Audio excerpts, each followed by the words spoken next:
Russians at the time figured that it would be a long, slogged-out war, and the Russians would come in as the peacemakers and be seen in the Arab world as the ones who corralled the Israelis and pushed them back. The Russians at the time were even prepared to intervene militarily on the side of the Arab forces. But in the 67 war went too quickly. It's also known in Israeli society as the Six-Day War. Yeah, but why would the Russians want to destroy the nuclear reactor at Dimona? It had been in operation for about 10 or 11 years, from what I understand. And I don't recall the Arabs complaining about the nuclear reactor at Dimona at that time. Well, there was a real fear in the Arab world that in the 67 war that Israel was gearing up the Dimona reactor to produce nuclear weapons. In fact, it only had 3 at that time. Uh-huh. And had the Russians destroyed Dimona in 1967, it would have set the Israeli nuclear timetable back for decades. Actually, it was Henry Kissinger who tipped off the Egyptians that Israel had a very limited supply of nuclear weapons, and that this would be the last time the Arabs could attack without fear of nuclear reprisal. I see. So that, in other words, so that's the reason why they say that the Russians instigated that Six-Day War? Yeah, the Russians were actually trying to instigate the 67 war. They just never expected the Israelis would win it so quickly. At least that's what I hear from American intelligence. Constantine, have you heard anything about the 67 war from Russian intelligence? Yes, I remember this time very well. I was a teenager there, and I remember how my father was involved in the military preparations of the Soviet army, of the KGB troops to this war. KGB, we should forget that KGB is a very anti-Semitic organization, because all the Russian elite is anti-Semitic. It's a tradition of the Soviet Union. Even now you can see it. That's why any negative plan against Israel was possible. The Soviet Union was sharing the outlooks of the mostly anti-Jewish Arab just forces to destroy Israel, and it was acting in Israel very, very aggressively. First of all, we should not forget that the Soviet Union was using the channel of the Jewish emigration to Israel very widely. Very many agents of the KGB were sent as immigrants to Israel and are working there. One of them, Shabtai Kalmanovich, was caught.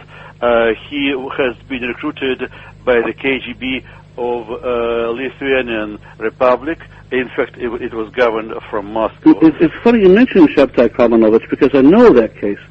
Kalmanovich was allegedly the link between Jonathan Pollard and the KGB. And of course it was... Surely, yes. The whole story was made up. It was a Russian disinformation scam to have the Americans believe that somehow this little clerk Pollard could have given away such damaging information that it would have tipped Moscow off that we had 43 spies inside Russia.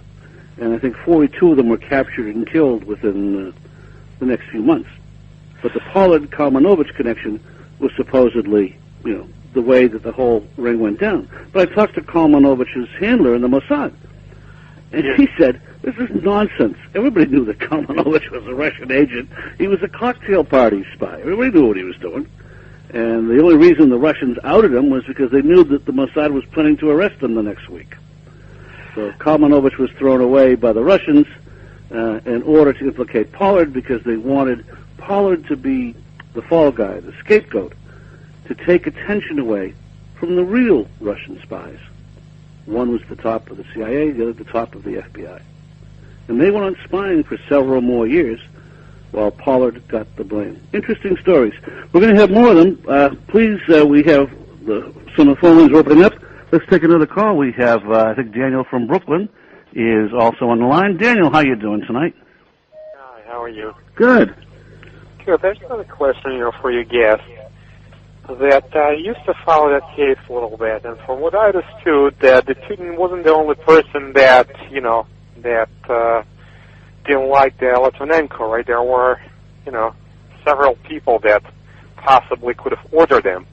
I'm not saying, that Putin probably wouldn't mind about it, but why are you saying that it was particularly Putin as opposed to, let's say his ex-generals and, the people that he were in contact with? Well, Constantine, do you think a Russian general would inject radioactive poison into a British subject without permission from Putin? No, it's impossible. Just it is a very widespread prejudice by Americans. It is explained by the fact that in America both CIA and FBI are civil organizations. The people working there have right to argue, to discuss, even to complain about their leaders. KGB is a military organization. It's like army. There is only one commander. There can't be a group of commanders. The head of the KGB is Putin. Everything is done by the KGB, was ordered by him, especially in such a sensitive way as the relations with the Great Britain, which was a very important partner for Russia, and which saved being such an important partner. Putin was hating Litvinenko so much that he has victimized Russia's relations with the Great Britain for dissolution, for murder of his personal enemy. Daniel, does that make sense to you? Okay, well, I think Daniel's off the line. I think, for the head of state of Russia to say, I'm going to kill a British citizen, and we're going to try and use a supposedly untraceable radioactive poison. And that's what struck me about polonium. It's an extremely rare substance. It's only used in satellite batteries or lighthouse batteries. Extremely rare, not something that's sold on the open market. And to inject someone with polonium, and this stuff was all over the rooms of the team that visited from Moscow. They found traces on the plane and the seats where they were sitting. They found it in their rooms. I think there were some 24 sites in London. Yes. So there was polonium infection from this team. And now Putin refuses to hand these guys over to the British for extradition. By the way, Putin says that Russian constitution prohibits Russia to evict Russian citizens to other countries. But Putin's policy is very hypocritical, and Putin is hypocritic too. There were cases when Russia was evicting Russian citizens to foreign countries. One of the cases is following. In 2002, Russia has evicted a man called Murad Garabayev of Turkmen origin. He was the oppositioner to Sapar Murat Niyazov, the despotic head of Turkmenia. Niyazov required Putin to evict it to him for tortures, for awful death, and Putin agreed. Putin evicted him to Niyazov, though this man, Murad Garabayev, was a Russian citizen. When you say evicted, do you mean that he assassinated him? He said he sent forcibly Russian police arrested Murad Garabayev in Russia and sent him forcibly to Turkmenia for certain death and tortures in 2002. Oh, wow. Those guys play a little bit rough. Yes. Yes. Now, you had a little bit of a rough spell. You were spying for Russia inside Japan, yes, and you were a correspondent for TASS. Yes. That's the Russian newspaper. Shades of Richard Sorge. Do you remember him? Yes. The Russian spy in Japan? Yes.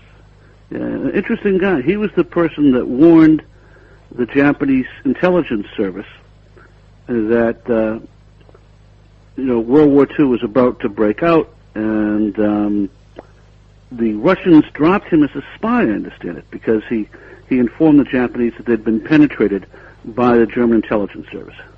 Yes, Russians considered him a spy, and he was sentenced to death. His family was arrested in Russia, and surely it was tortured, but he was so patriotic, but to say he was so communistically minded that he was spying in favor of the Soviet Union in spite of being sentenced to death. If the Japanese had not killed him, he would be surely killed by Stalin, would have surely been killed by Stalin. Yeah. Dangerous business being a spy. Well, you know all about that. And after we come back from the break, I want you to tell the audience about how you were busted as a spy in Japan. That must have been a scary time for you. Yes. All right, we're going to be back in a little while, but we want people to call in and talk. One of the fun things about doing this show is how often you get a chance to talk with a lieutenant colonel from the KGB or